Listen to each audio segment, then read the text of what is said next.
the next part of Hebrews 2, it says, looking at only Jesus, the originator and perfecter of our faith.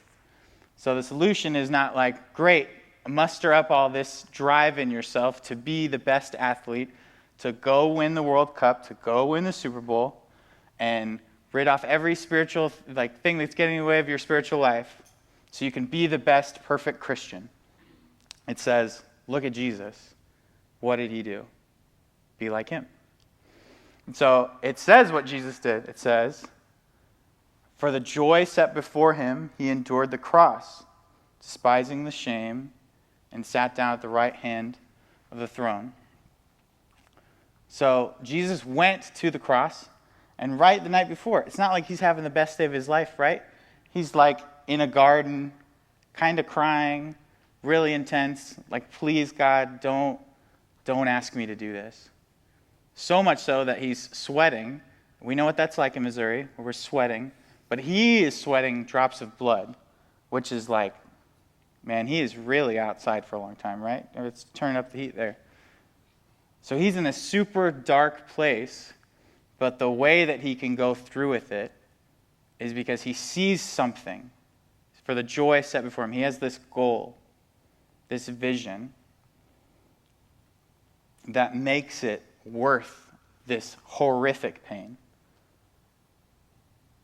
And our benefit is that vision is us. We're the joy set before him. For the joy set before him, he endured the cross. The cross gets him us. It says we're his reward, the reward of his suffering. And so it's hard to just lay down something to be a perfect or good athlete. It's not hard to do something for someone you love. If we reframed this and thought of it in a marriage, like, there's a bunch of rules with marriage, but they don't feel like rules if you're fighting to love the other person and you see them as worth it. It doesn't feel like, shoot, I'm losing all this stuff. You know, this is really tying me down, the old ball and chain. It doesn't feel like that if you actually believe that the other person's worth it. Right? That's why we have all those cool stories about, like, the knight going and rescuing the princess, going all across on this huge epic journey or quest, because it's worth it. Because that's just dumb to go and potentially get killed by a dragon if the girl isn't even worth it at the end, right? You rescue her and she's like, nah, I'm engaged to someone else, man. But this relationship here makes it so it doesn't feel as difficult. It's still hard. Marriages are still hard. Following Jesus is still hard. Jesus still had to die. That's hard. But he says it was worth it. And Paul says similar stuff. In Romans, he says, for I consider that the sufferings of this present time are not even worthy to be compared to the glory that's going to be revealed to us. This is really hard, but it's not even comparable. It's so great on the other side that it's like, come on. That's dumb to even think that this would be challenging. So he has this vision that's way beyond right now. And Paul ends up dying and is like beaten. And I mean, like, his rap sheet is ridiculous.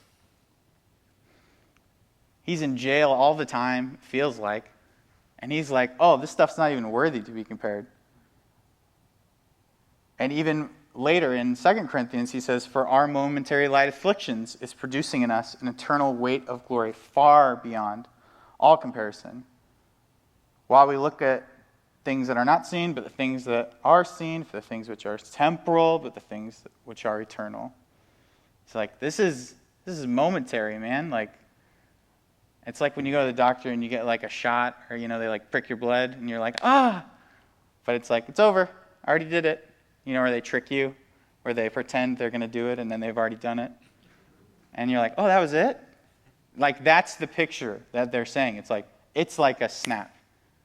It's totally worth it. But it's only totally worth it if we think Jesus is worth it. If we see him as the joy set before us.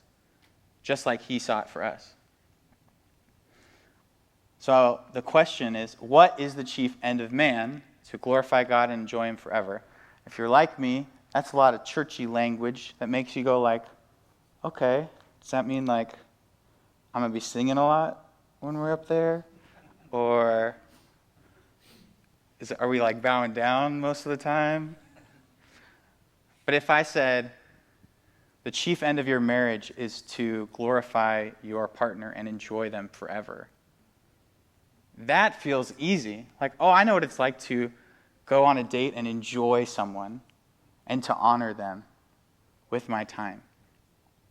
Because actually, to glorify and enjoy, these are relationship words. This is like, how can you be close to someone and love being in their presence?